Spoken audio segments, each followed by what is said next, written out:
에스라 8장 오늘 너희는 주께 거룩하며 입니다. 너희는 주께 거룩하며. 에스라 8장 28절 에스라 8장 28절 같이 읽겠습니다. 같이 읽으면 내가 그들에게 이르되 너희는 주께 거룩하며 기구들도 거룩하고 은과 금은 주 너희 조상들의 하나님께 드린 자원헌물이 되니 자원헌물이니. 예, 그래서 저기 너희는 거룩하니라. 너희는 거룩하니라. 예, 너희는 주께 거룩하며 했습니다. 정말 기도하겠습니다. 주 하나님 감사합니다. 함께 도우시고 긍휼히 베풀어 주셔서 주의 영을 충만케 하시길 간구합니다. 오늘 아침부터 온종일 주를 찬양하고 주를 경배할 때 주님께서 크게 저희 속에 임해 주셔서 제가 주의 은혜로 주의 영으로 충만하는 그런 시간이 되도록 간구합니다. 하나님 아버지 하나님께서 혼들을 기억해 주시고 또 긍휼을 베풀어 주시고 은혜 많이 베풀어 주십시오. 또 주의 도우심과 또 주의 그 은혜를 필요로 한 모든 혼들이 생각하는 것 이상으로 구하는 것 이상으로 그렇게 넘치도록 복을 받게 해주시길 간구합니다. 몸이 좋지 않은 분들 기억해 주시고 선한 손으로 어루만져 주셔서 모두 다 치유받게 해주시고 또 마음의 상처들도 주의 기름 부음으로 말미암아 깨끗하게 씻음받고 나음을 입도록 인도해 주십시오. 감사드리며 주의 성기도 합니다. 아멘. 예, 너희는 주께 거룩하니라 합니다. 오늘 우리 공부할 말씀은 아하바 강에서 예루살렘까지 순례의 길입니다. 4개월간 순례의 길이에요. 떠나는 장면부터 해서 이제 도착해서까지죠.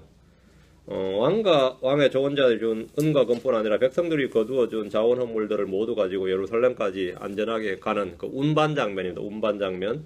에스라는 이제 왕의 편지를 가지고 있었습니다. 1754명, 이제 떠난 무리가 1754명의 무리들이 예루살렘 성전에 둘 기구들과 은과 금과 헌물들 가지고 떠나는 그런 길인데, 아무리 바보라도 금방 알 수 있죠. 이 정도 규모가 무장 없이 자원헌물들 잔뜩 걷어가지고 또 왕의 좋은 자를 준 또 은과 금과 성전 기구들까지 가지고 이제 예루살렘으로 가는 길이니까 얼마나 위험한 건지는 그냥 상식적으로 알 수 있는 겁니다. 원수들이나 대적들이 길에서 노리고 있을 것은 자명한 일입니다. 에스라 7장에는 이미 왕에게 받은 것을 가지고 예루살렘에 올라온 걸 기록했고 8장에서는 지금 그 과정을 기록하고 있습니다. 7장 8절 9절 앞으로 와서 7장 8절 9절을 보면 그가 그 왕의 제7년 5월에 예루살렘에 왔더라. 그가 첫째 달 초하루에 바벨론에서 떠나 올라오기 시작하여 그의 하나님의 선하신 손이 그 위에 있었으므로 다섯째 달 초하루에 예루살렘에 이르렀더라. 이거는 이제 전체를 한마디로 다 기록한 거죠. 첫째 달 초하루에 그리고 다섯째 달 초하루에 4개월간 이렇게 했다고 결론이 났고, 지금 8장에서는 이 중간 과정을 지금 설명하고 있단 말이죠. 에스라가 어떻게 무리들을 데리고 4개월간의 긴 여행을 안전하게 예루살렘에 도착했는지 성경 간단하게 하나님의 선하신 손이 그 위에 있었으므로 이겁니다. 하나님의 선하신 손이 그 위에 있었으므로 이렇게 말합니다. 주님의 손은 권능의 손이고 보호하시는 손입니다. 주님의 손은 건지시는 손이고 구원하시는 손입니다. 주님의 손은 사람의 마음을 움직이시는 손입니다.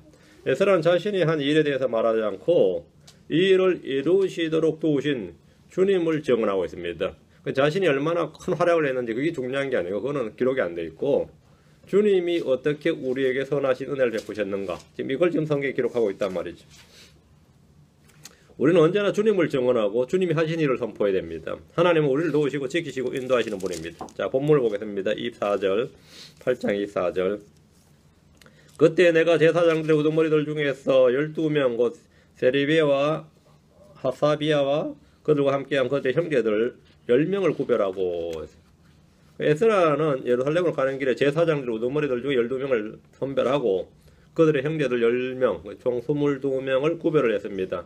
이들은 무리들이 이제 짐을 가지고 가는데 보물들 가지고 가죠. 그걸 가는데 이제 소송 책임자, 운송 책임자들입니다. 운송 책임자들. 자신들 가족들뿐 아니라 성전에 드릴 헌물들이 매우 많았기 때문에 이것들 안전하게 운반할 수 있도록 책임 감독하는 일을 할 사람들을 따로 세웠습니다. 25절에서 27절 그들에게 왕과 그의 좋은 자들과 그의 귀족들과 또 그 당시 거기 있던 온 이스라엘이 우리 하나님의 집을 위하여 헌물로 드린 은과 금과 기구들을 달아서 주었으니 곧 내가 달아서 그들의 손에 준 것은 은 650달란트, 은기구 100달란트, 금 100달란트, 또 무게가 1000다리긴 금대야 20개와 또 금같이 귀한 좋은 구리 그릇 2개였더라. 이게 이 정도. 에스라가 이걸 지금 이 22명에게 나눠주는 겁니다. 달아서 나눠주면서 책임 호송을 하도록 예루살렘까지. 예루살렘 가서 이제 거기 이제 성전에 들여놔야 되죠. 에스라는 그들에게 성전을 위하여 헌물로 들어온 은과 금과 기구들을 달아서 줬는데 책임지고 예루살렘까지 운반하도록 한 겁니다.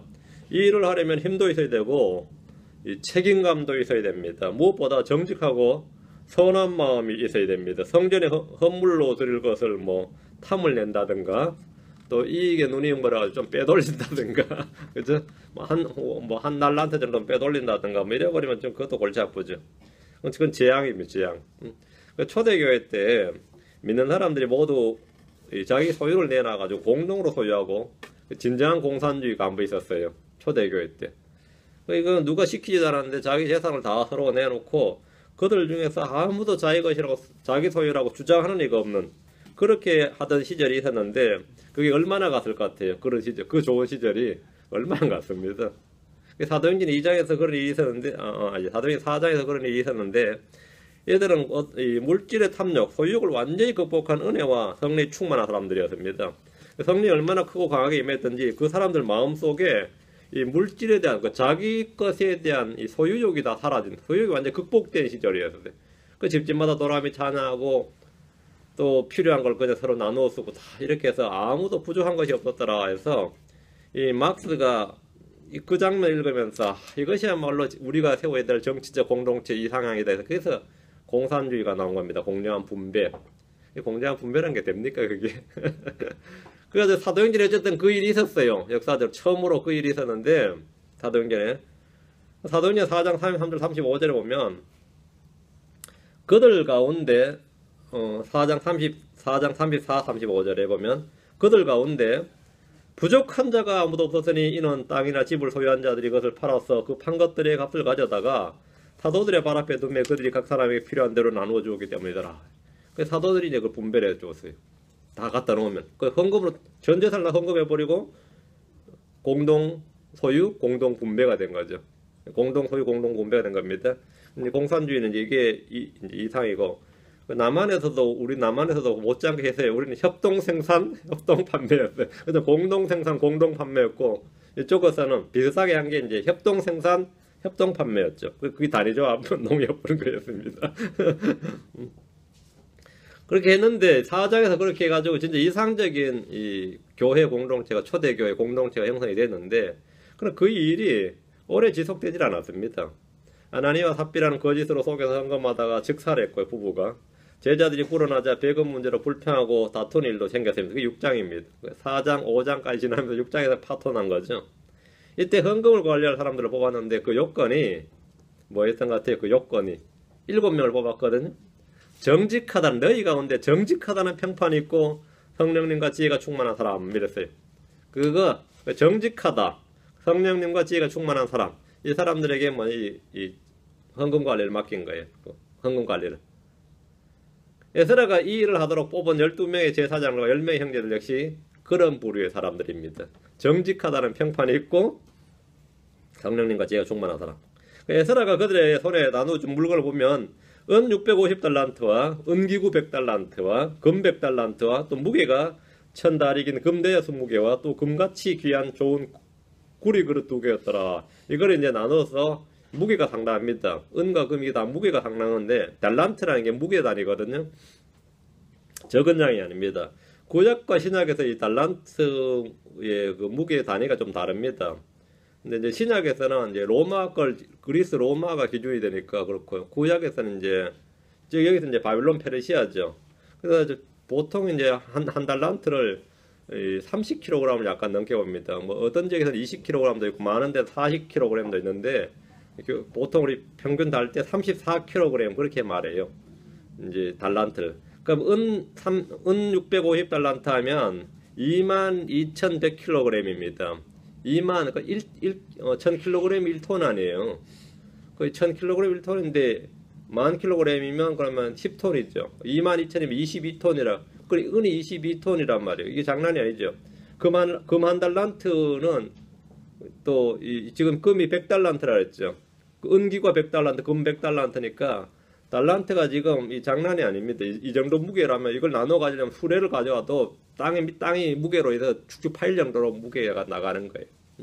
포장 잘 된 도로 아니면 상당히 힘든 저거죠. 이거 정도를 가지고 하는데 금 1달란트 우리가 감이 안 잡힐 겁니다. 생각을 해보세요. 34kg 곱하기 뭐 이렇게 100달란트 하면 엄청난 저거죠. 그래서 3,400kg 뭐 이래 되잖아요. 금이 그 정도면 굉장한데 장정 20년에 그 일당을 다 모으면 금 1달란트다 이렇게 돼. 20년에 그 월급을 20년 동안 안 쓰고 20년 급여를 다 모은 금액이 이제 금 1달란트라. 그 장정 품삯 20년 품삯이다 그래요. 1달란트가. 근데 금을 100달란트 가져가니까 이것도 엄청 3,400kg이죠. 1kg짜리 이 금 막대기 3,400개입니다. 이것도 수레에 실으면 또 엄청난 양이죠. 페르시아 왕과 그의 귀족들, 그의 좋은 자들과 귀족들이 얼마나 많이 내놨는지 알겠죠. 그거다 백성들이 이제 올라가는 사람에선 지금 예루살렘 성전으로 간다 그러니까 자기들도 헌금을 막 내놓은 거예요. 이걸 지금 예루살렘까지 옮긴다 그러니까 노리는 사람들이 얼마나 많겠어요. 상상을 해봐요. 응? 소문이 쫙 퍼졌는데, 그죠? 이 사람들 간다는 소문이 쫙 퍼졌어요. 근데 군인이냐 하니까 무장하는 게 민간인이다, 이거, 민간인이다. 근데 에스라는 왕의 군대에 도움을 요청하지 않고 예루살렘까지 이것들을 가져가겠다고 금식하며 기도했으니까 산적들이 들었을 때 기분이 얼마나 좋았겠어요. 원수들이 들을 때 이건 완전히 뭐 호구 이런 호구가 없는 거죠. 이건 우리 거다. 이건 이제 하나님 은혜다. 이래야 될 거 아니에요. 그들 입장에서는 그렇겠죠. 28절 내가 그들에게 이르되 너희는 주께 거룩하며 기구들도 거룩하고 은과 금은 주 너희 조상들이 하나님께 드린 자원 업물이니리. 이제 지금 이 성격을 말하는 너희는 주께 거룩하며 이 말은 뭐죠? 너희가 주께 거룩하다. 그 집 맡으면 거룩한 거예요? 예. 이제 어떤 사역을 이 일은 거룩하다는 의미는 특별히 어떤 목적을 위해서 따로 떼어놓은 것이 거룩한 겁니다. 그 주께 거룩하며 여러분들이 한국 사람들은 다 조상들한테 제사 지내죠. 집마다 가면 제사 용품을 따로 보관하거든요. 그 제수용품이라 그래요. 그거는 손대면 안 돼. 따로 해놔요. 그거는 이제 뭐죠? 조상께 거룩한 겁니다. 그 그릇하고 그 병풍하고 뭐 그건 조상께 거룩한 거예요. 이거는 누구한테 주겠다고 따로 내놓죠. 그럼 그게 따로 구별된 거예요. 똑같이 음식을 내놔도 말이죠. 요거는 누구한테 주겠다고 이거는 너희 손대지 말라고 따로 딱 떼놓으면 그건 뭐가 되는 거죠? 그 사람에게 거룩한 겁니다. 그게 거룩이라는 뜻이에요. 너희는 주께 거룩하며 기구들도 거룩하고 이게 다 이 말이 뭐냐면 주님께 드려진 이런 말입니다. 주님께 드려진. 서기관에서는 이 일을 맡은 자를 향해서 너희는 주께 거룩하며 기구들도 거룩하고 은과 금은 주 너희 조상들이 하나님께 드린 자원 업물이니라 했습니다. 주께 거룩이란 주님께 구별되었다는 말입니다. 날 중에서 주께 구별된 날은 뭘죠? 구약에서는 안식일이죠. 그리고 이제 할러데이한데 할러데이란 뜻이 홀리데이입니다. 거룩한 날이란 뜻이에요. 거룩한 날. 그게 지금 이제 Y를 I로 바꿔버리고 할러데이 이렇게 말하는 건데 뭐 어제 그 노는 날은 다 할러데이죠. 그 할러데이가 아니거든요 원래. 근데 해피 할러데이 그러죠.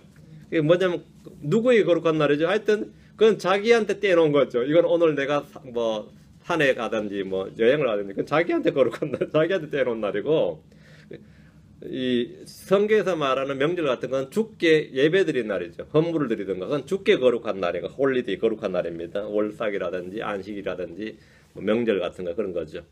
첫 열매는 주께 거룩한 겁니다. 주께 드리라 이 말이죠. 11조는 주의 것으로 따로 떼놓으니까 그것도 주께 거룩한 겁니다.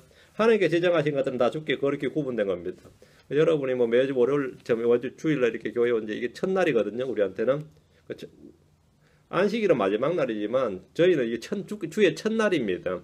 주의 첫날을 주님께 떼놓는 겁니다. 주의 첫날을 주께 떼놓은 겁니다. 여러분이 급여를 모두 마찬가지 딱 받아가지고 그냥 했다가 그냥 일요일날 이렇게 뭐 지갑에 그 집 내지 말고 딱 떼놔요 얼마를.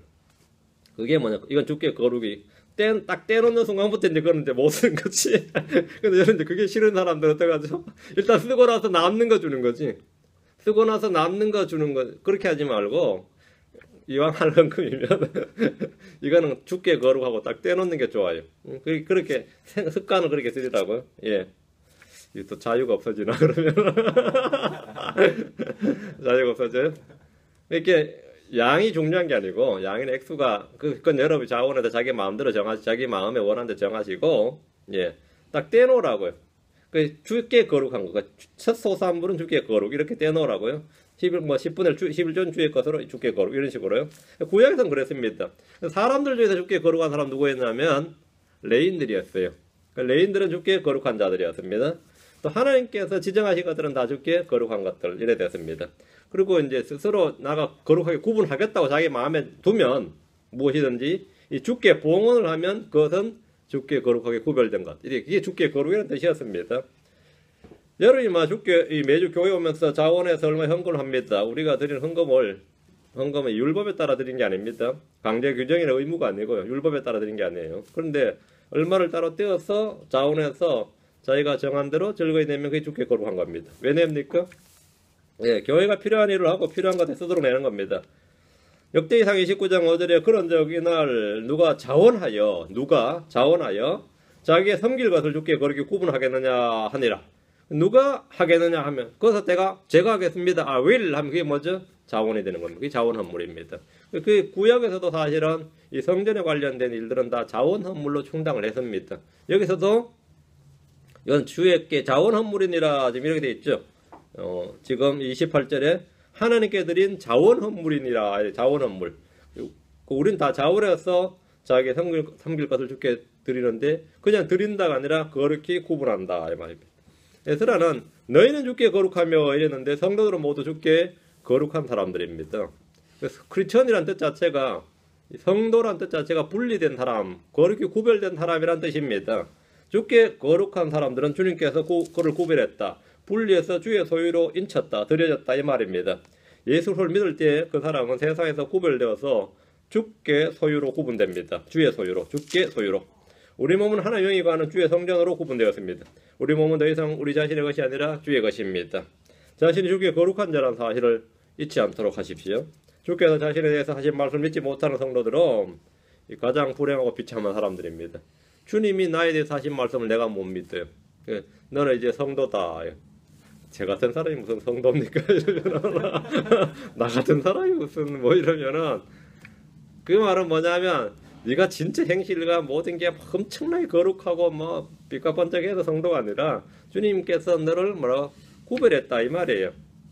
구별된 사람 치고 하는 짓이 좀 개판이지만은 구별된 건 구별된 거니까 그게 성도다 이 말입니다.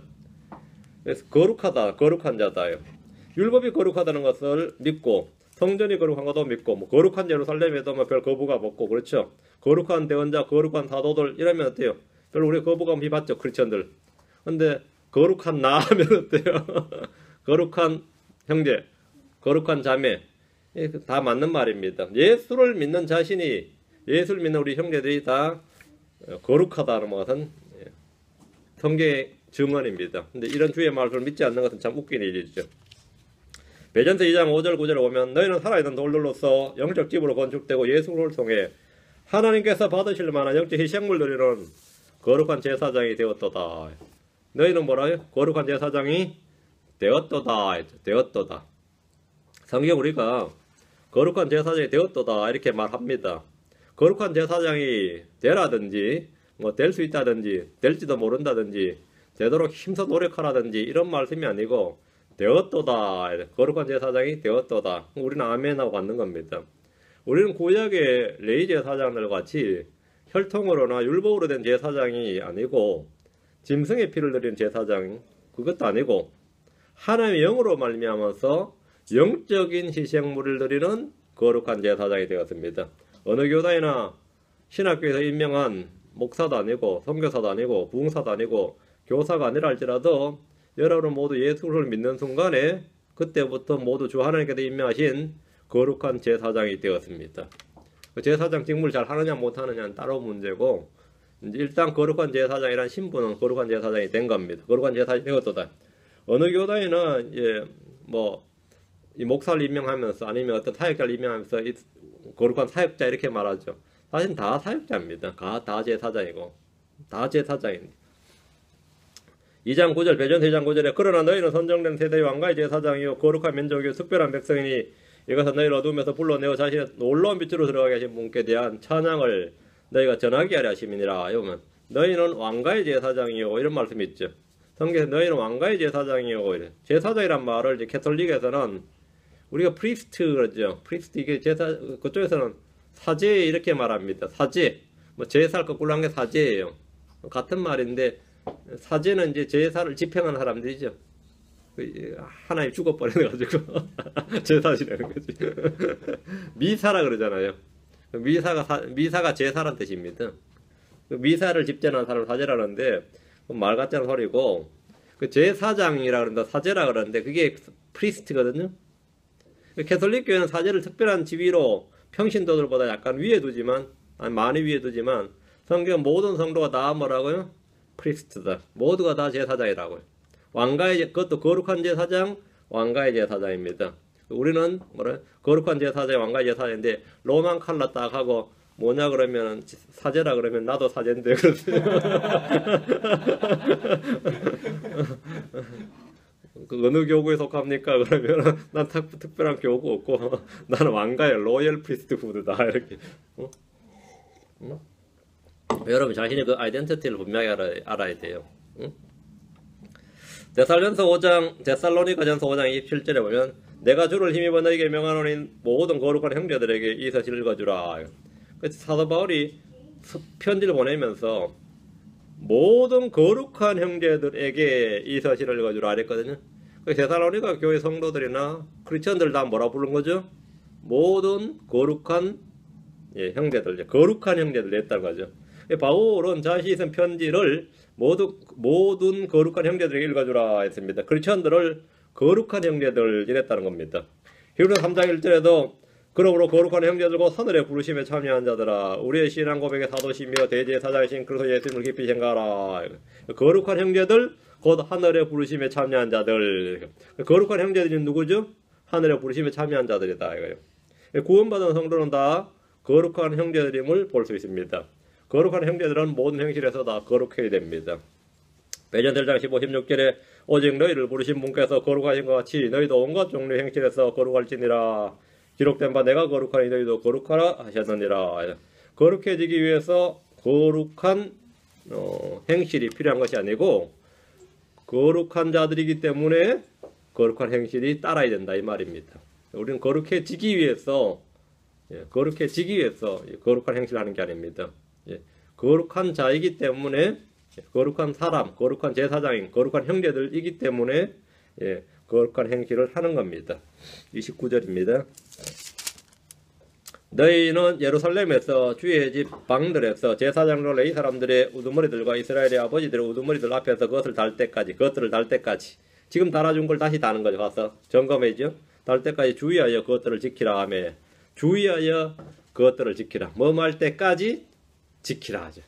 에스라는 헌물들을 맡은 자들에게 예루살렘까지 운반해서 거기서 다시 그것을 달아볼 때까지 주의하여 그것들을 지키라 했습니다. 다시 달아보니까 딱 맞아야 되죠. 뭐 금이 중간에 뭐 녹아서 뭐 아이스크림처럼 녹아서 없어지는 건 아니잖아요. 그 중량이 정확히 일치해야 된단 말이죠. 자신이 맡은 것을 잃어버려서도 안 되고 자신이 착복해서도 안 됩니다. 에스라가 맡긴 것들은 예루살렘에서 다시 다 달아볼 겁니다. 성도들은 주께 받은 것을 빼앗기지 않도록 해야 됩니다. 우리는 우리가 맡은 것을 다 회개보고해야 됩니다. 주님 앞에서 다 회개보고해야 된다 이거죠. 우리는 받은 말씀을 빼앗기지 말아야 됩니다. 길가에 있는 자들은 말씀이 뿌려질 때 즉시 다가오는 사탄에게 마음속에 뿌려진 말씀을 빼앗긴 자들입니다. 끝까지 지켜야 됩니다. 이 말씀을 빼앗기지 말아야 됩니다. 여러분이 자신이 마음속에 받은 말씀들을 간직하고 쌓아두고 지켜야 됩니다. 마감 4장 25절에 있는 자는 받을 것이요 없는 자는 자기에게 있는 것도 빼앗기리라 하시니라 했습니다. 있는 자는 받을 것이고 없는 자는 뭐라고? 있는 것도 빼앗긴다 해서 주님께 받은 은혜의 선물들을 잘 사용함으로써 이런 보상을 빼앗기지 않아야 됩니다. 주님께 한 달란트를 받은 종은 그것을 사용하지 않고 땅에 묻어두었다가 회개복을 할 때 그 한 달란트까지 빼앗기고 말았습니다. 마태복음 25장 28절 29절에 그런즉 그에게 그 달란트를 빼앗아 10달란트 가진 자에게 주라. 있는 자마다 받아서 풍성하게 될 터이나 없는 자는 자에게 있는 것들도 빼앗기리라 했습니다. 이게 참 희한한 말씀이죠. 다다익선입니다. 많으면 많을수록 좋아요. 믿음도 있는 사람은 점점 더 쌓이고요. 말씀도 마음에 간직하면 더 많이 간직하게 되고 그렇습니다. 그러니까 하나님이 우리에게 선물을 주시는 것은 교회를 세우고 그것들을 사용해서 사람들을 섬기도록 주신 겁니다. 그래서 빼앗기지 말아야 된다. 우리는 청지기 직분, 자신이 맡은 이 사역, 직분을 빼앗기지 않아야 됩니다. 주인은 불의한 청지기에 대해서 내 청지기 직분에 대하여 회개 보고를 하라. 내가 더 이상 청지기가 되지 못하리라. 이게 청지기 직분을 빼앗았던데 많은 성도들이 주님께 받은 은사들을 사용하지 않음으로 말미암아 보상도 빼앗기고 자기 직분도 빼앗깁니다. 우리는 우리 자신을 지켜야 됩니다. 마귀는 울부짖는 사자처럼 산길잘 찾습니다. 우린 죄로부터 우상들로부터 자신을 지켜야 됩니다. 모든 더러움으로부터 자신을 또 지켜야 됩니다. 보상을 빼앗는 자들이기 때문에 이 보상을 빼앗기지 않도록 자신을 지켜야 됩니다. 골로새 2장 18절에 아무도 꾸며낸 겸손과 천사 숭배로 너희를 속여 너희 보상을 빼앗지 못하게 하라 했습니다. 계시록 3장 11절에도 보라 내가 속히 오리니 내가 가진 것을 붙잡아 굳게 붙잡아 아무도 내 관을 빼앗지 못하게 하라. 보상을 빼앗기지 않도록 관을 빼앗지 못하게 하라. 빼앗지 못하게 하라. 이건 잘 지키란 말이죠. 왜? 언제까지 지켜야 되죠? 예, 주님 오시는 그날까지 지켜야 됩니다. 주님 앞에서는 그날까지죠. 에스라는 자원 업물들을 맡기면서 그것들을 잃어버리거나 빼앗기지 않도록 주의를 줬는데 이는 우리 역시 동일합니다. 우리는 각자 맡은 것들이 있습니다. 주께 받은 것들이 있습니다. 하나님 우리에게 주신 것들이 있는데 그것들이 무엇인지 여러분이 생각해 보시고 잘 지켜야 됩니다. 하나님 믿는 모든 사람들에게 성령을 주셨고 우리에게 믿음을 주셨습니다. 각양다양한 선물들을 주셨습니다. 은혜의 선물들을 주셨는데 그것들을 잘 지켜야 됩니다. 그것들을 잘 사용해야 됩니다. 하나님의 말씀들을 하나님께서 자신의 말씀들을 우리에게 주셨고 지켜야 할 명령들을 우리에게 주셨습니다. 여러분은 그것들을 잘 지키고 있습니까? 잘 지키고 있습니까? 저 하늘에서 우리는 하나님과 그분의 천사들 앞에서 우리가 맡은 것들, 우리가 받은 것들을 다시 달아볼 때까지 그것을 잘 지켜야 됩니다.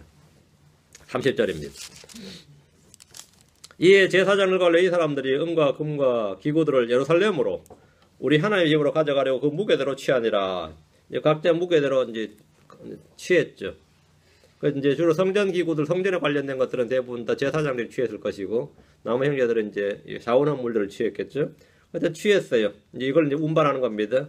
제사장들과 레위 사람들이 하나님의 집으로 가져가려고 은과 금과 성전 기구들을 맡아 그 무게대로 취했는데, 각자 맡은 것들은 책임지고 예루살렘의 성전까지 가져가야 됩니다. 31절. 그때에 첫째 달 12일에 우리가 예루살렘으로 가려고 아하바 강에서 떠났는데 우리 하나님의 손이 우리 위에 있었고 그분께서 원수의 손과 길에 매복한 자들의 손에서 우리를 건지셨도다. 원수와 매복한 자들이 있었던 거죠. 뭐 이건 당연한 일이죠. 그건 주님께서 건지셨다 이거예요. 비무장 짐꾼들이 비무장 짐꾼들이 원수들과 매복한 자들 손에서 건짐받았다는 것은 하나님께서 크게 역사하지 않은 불가능한 일입니다. 주님께서 하셔야 되는 거죠. 드디어 아하바 강에 모였던 유대인들이 예루살렘으로 출발했습니다. 그때가 아닥사스다 왕의 제7년 첫째 달 12일이었습니다. 그리고 그해 5월 1일에 이들은 예루살렘에 도착했습니다. 4개월간의 긴 여정이었습니다. 우리 하나님의 손이 우리 위에 있었고 이 말씀대로 하나님 이들을 지키시고 보호하셨습니다. 출애굽의 여정처럼 주님은 그들을 인도해 주셨습니다. 우리가 주의 뜻에 따라 순종하면, 그리고 그에 순종해서 움직일 때 주님은 언제나 우리 위에, 우리 앞뒤로 앞에 나아가시고 뒤에서 후위대가 되셔 주십니다. 언제나 그 손이 우리 위에 있습니다. 어려움이 전혀 없다는 말이 아닙니다. 주의 일을 할 때 어려움이 없었다 이 말은 전혀 아닙니다. 당연히 주의 명령에 순종할 때 어려움도 있고 힘든 일도 있고 고난도 있습니다. 하나님의 뜻대로 살고자 하는 자는 반드시 뭘 받는다? 박해를 받으리라 했어요. 디모데후서 3장 12절에 참으로 그래서 예수님 안에서 하나님의 뜻대로 살고자 하는 모든 자는 핍박을 받으리라. 하나님의 뜻대로 살고자 하는 자, 그래서 예수님 안에서 하나님의 뜻대로 살고자 하는 자는 모두가 다 반드시 핍박을 받는다고 했습니다. 잘 행함으로 고난을 받는 것이 하나님의 뜻입니다. 베드로 3장 17절에 너희가 잘 행함으로 고난을 받는 것이 하나님의 뜻일진데 악을 행함으로 고난을 받는 것보다 그것이 더 나으니라. 고난을 받는 게 하나님의 뜻이고 핍박을 받는 게 하나님의 뜻입니다. 그건 하나님께서 말씀하신 거예요. 우리 주님께서. 우리 주님께서 너희가 환난을 당할 터이나 기운을 내라 내가 세상을 이겼노라 했죠. 환난을 당하는 것이 정상이란 말이죠.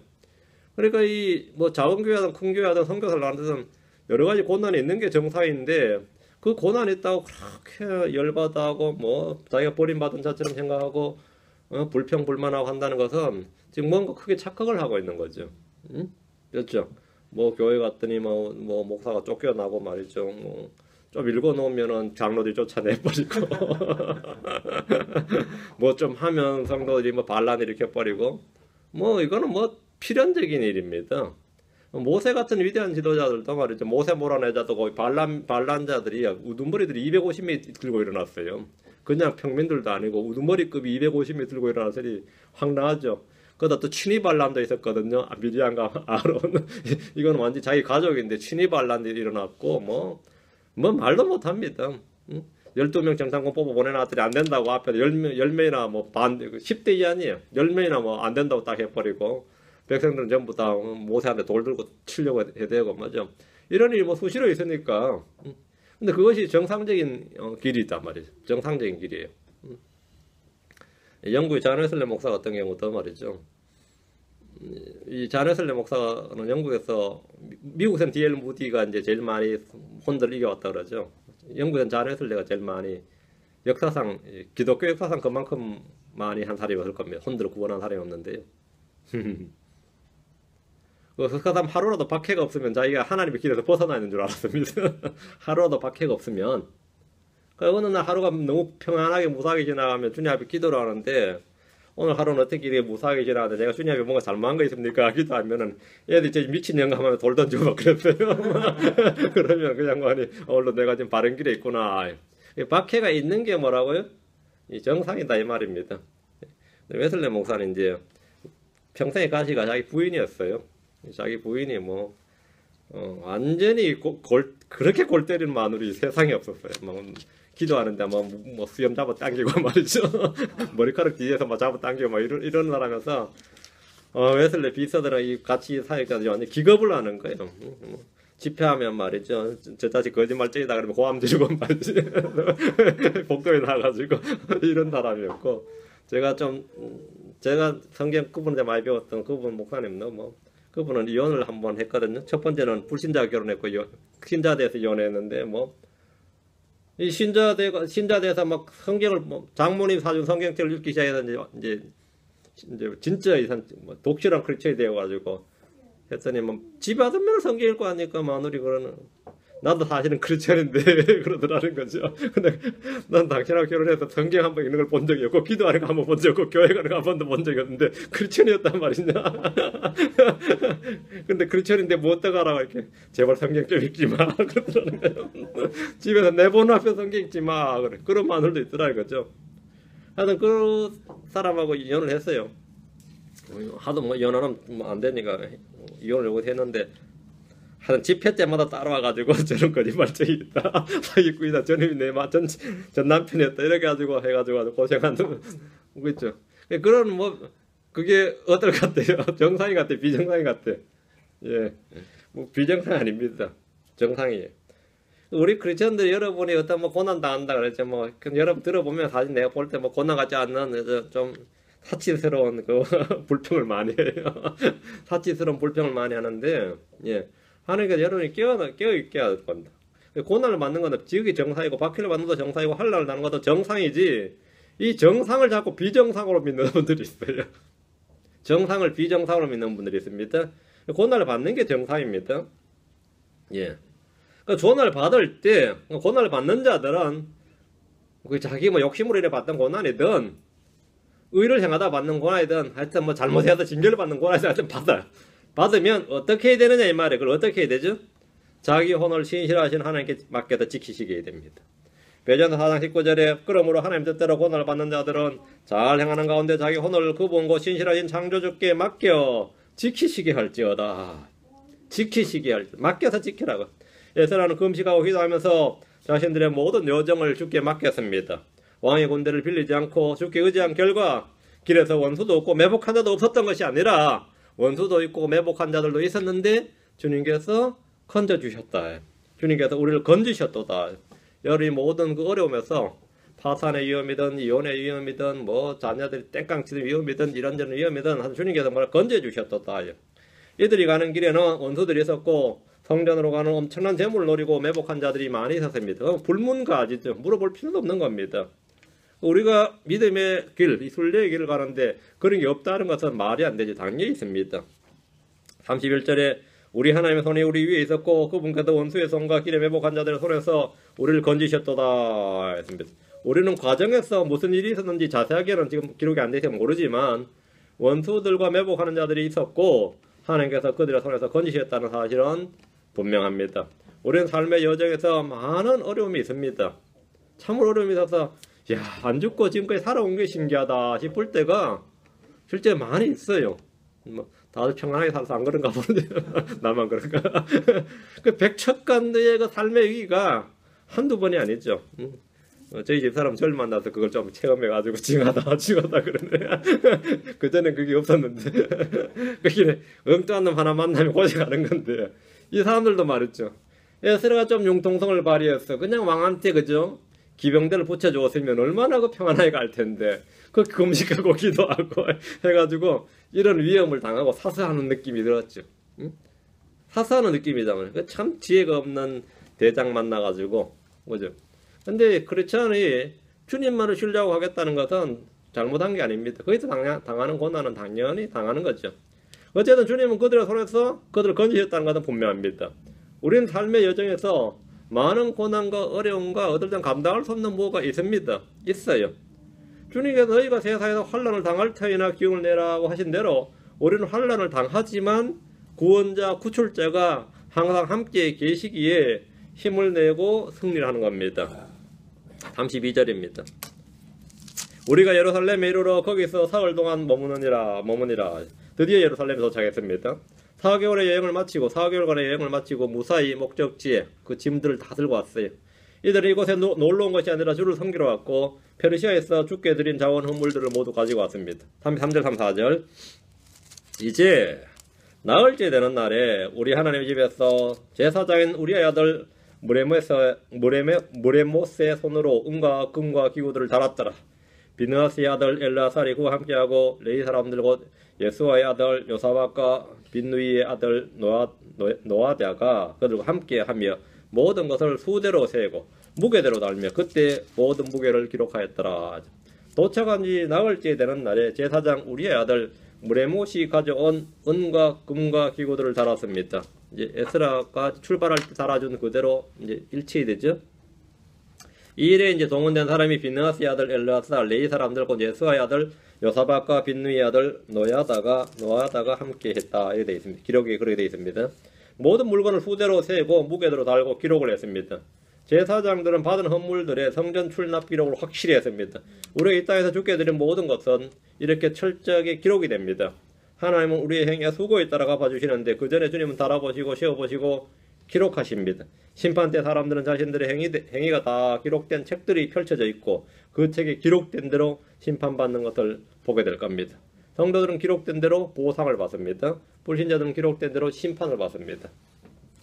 34절 또 사로잡혀 갔던 자들의 자손 곧 포로 생활에서 벗어나서 온 자들이 이스라엘 하나님께 번제 헌물 즉 온 이스라엘을 위한 숫소 12마리와 순양 96마리와 어린 양 77마리와 또 제헌물에서 순염소 12마리를 드렸는데 이 모든 것은 주께 드리는 번제 헌물이더라. 이들이 이제 짐 다 풀고 나서 한 일이 뭐죠? 헌물 드린 거죠. 번제 헌물 드린 거, 제헌물, 번제 헌물 주님께 경배해 드린 거죠. 돌아온 유대인들은 옮겨온 물건들을 성전에다 드린 후에 자신들을 위해 하나님께 번제 헌물을 드렸습니다. 유대인들은 이방 땅에서 결코 이런 일을 할 수 없었습니다. 구약에서 예배는 성전이 필요하고 제사장이 필요하고 헌물들이 필요하고 제단이 필요하고 공간과 사람 이게 뭐 필요하죠. 그거 없으면 못 드리는 거죠. 희생물이 필요하고 신약에서 우리는 이런 게 필요 없죠. 우리는 장소가 필요 없다고 시와 장소가 필요 없습니다. 우리는 언제나 어디서나 주께 경배를 드릴 수 있습니다. 우리 몸이 성전이고 우리 자신이 제사장이기 때문입니다. 그리고 우리가 드릴 헌물이 뭐죠? 토나 양이 필요한 게 아니라 영적 희생물이기 때문에 언제 어디서나 우리는 주님께 경배를 드릴 수 있는 겁니다. 우리가 우리 자신이 영적 제사장이고 영적 희생물을 드리면 되기 때문에 그렇습니다. 문제는 여러분 드리느냐 안 하느냐죠. 여러분 그래서 항상 경배를 주님께 드려요. 경배를 드리는 삶을 살아야 됩니다. 35절 그들이 또 왕의 위임장을 왕의 부관들과 강 이편의 총독들에게 건네주매 그들이 백성과 하나님의 집을 도왔더라. 왕의 위임장이라는 왕에게 받은 편지를 말합니다. 왕이 이제 편지를 줬는데 그 편지에 뭐가 있었냐면 아닥사스다 왕은 에스라에게 유대 땅에서 주를 섬긴 데 필요한 금액을 다 이 세금에서 국고에서 쓸 수 있는 권한을 줬죠. 그게 제일 큰 거였고 다음에는 행정권과 사법권을 모두 부여를 했습니다. 이것들을 왕의 부관들 총독들에게 건네줌으로써 하나님의 집에 필요한 경비들을 충당했습니다. 그들이 백성과 하나님의 집을 도왔더라 했죠. 지금 불신자들이 어떻게 하는 거죠? 왕의 명령에 따라서 지금 막 돕고 있는 거예요. 왕의 편지를 받은 이들은 왕의 명령에 순종해서 그대로 집행했습니다. 그 유대인들 아닌 이방인들이 지금 유대인들의 성전과 이들의 경배를 막 돕고 있는데 이것은 천년왕국의 예표입니다. 천년왕국 때 다 이렇게 됩니다. 이방인들은 자신들의 모든 것을 다 물품을 유대인들의 하나님, 그 예루살렘으로 와서 필요한 것을 다 지원하고 돕습니다. 이런 일이 9장에 있었다 이거죠. 다음 시간에 이제 오늘 8장 마쳤으니까 9장 하겠습니다. 예. 오늘 제가 아주 천천히 잘했어요. 이 속도를 유지할 수 있도록 지금 내가 예. 자, 기도하겠습니다. 이제 아직 오르간 주하는 감사합니다. 함께 또 오시 공률을 베풀어 주셔서 주의 영을 충만케 하시고 또 온정을 주의 영으로 또 주의 은혜 가운데 거하도록 도우실 간구합니다. 하나님께서 은혜 베풀어 주셔서 지금 여러 가지 감기나 몸살 또 여러 가지 몸의 불편함을 호소한 분들이 있습니다. 주님께 도우셔서 강건함을 되찾게 해주시고 힘을 허락해 주시길 간구합니다. 전능하신 주 하나님, 주의 선하신 손이 저희 위에 임해 주시고 또 저희가 주께서 맡기신 일들을 주님 오시는 그날까지 또 주님 앞에서 회개보고 할 그때까지 신실하게 잘 지키고 또 잘 좋은 평판을 받도록 도와주십시오. 감사드리며 주의 손 기도합니다. 아멘. 네, 마치겠습니다.